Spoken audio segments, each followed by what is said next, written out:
You guys know what I realized lately? I'm really into low-maintenance men. Give it up for low-maintenance men!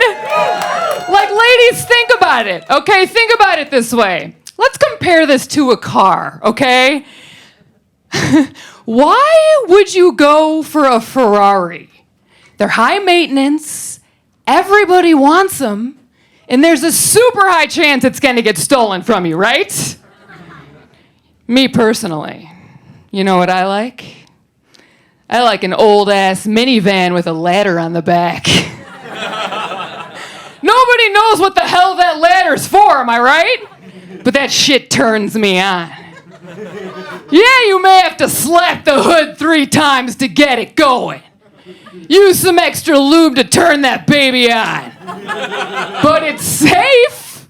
It's kid-friendly.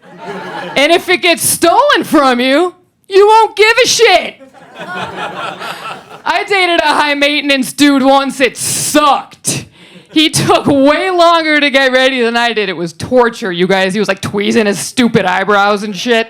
And it pissed me off because he wouldn't do stuff like help clean around the house. You know, I'm like, I thought you were high maintenance, bro. So we ended up getting in a lot of fights, and he actually ended up telling me he thought it would be easy to be a woman. So we broke up because I told him, I go, yeah, you'd be a horrible woman, but a perfect bitch. So now I've decided I'm only gonna date dudes who exclusively wear Hawaiian shirts. Have you ever seen a dude upset in a Hawaiian shirt? I don't think so. You look like you wear them, sir. And good for you. You guys, I'm mentally ill and 5 years sober. Give it up for sobriety.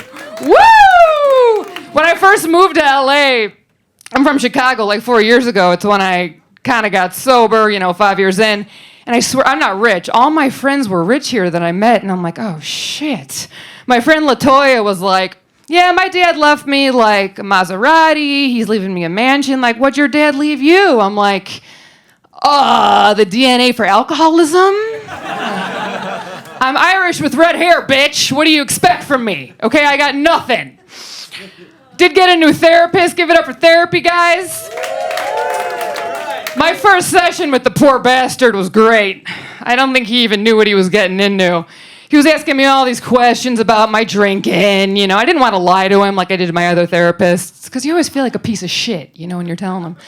And he's like, so how often are you drinking? With who? Where? I'm like, my God, can I get some privacy? So I told him, I'm like, I'm drinking all the time. It's bad. Like, it's bad. He's like, I'm really worried you're drinking at work. And I was like, don't be ridiculous. I don't work. What the hell are you talking about? But it didn't end well for me. I mean, I am alive now. But do you guys know what delirium tremens is? You're sick too. So it's otherwise known as the DTs. It's like a severe withdrawal process you go through when you white knuckle it. Like, you just stop drinking. I was drunk for like 10 years, you guys, okay? So I was like, all right, that's it. I'm done. So I woke up in the hospital. I was like seeing shit. I almost died. It was really bad. So the doctor came in to talk to me the next morning, and he was like, Kristy, you have to know how serious this is. This only happens to about 5% of all alcoholics. And in my egotistical head, all I could think was, top 5%. I'm fucking killing it, man. I can't help it. I'm a redhead. I'm insane. I'm Irish. I got sent an article last week that said redheads are considered to be smarter than the average person. So I was like, I got to look this shit up. So I went on Google and I typed in, are redheads? And the first 3 things that came up were crazy, albino, and going extinct. Yeah, we're pale. I get it. I'm 36 years old, and I've only worn a bikini once in my life. I swear to God, true story. And the one time I wore it out, once, laid on the beach, was having a grand old time. 20 seconds later, this old lady stepped on me, and she goes, I'm sorry, honey, I thought you were sand.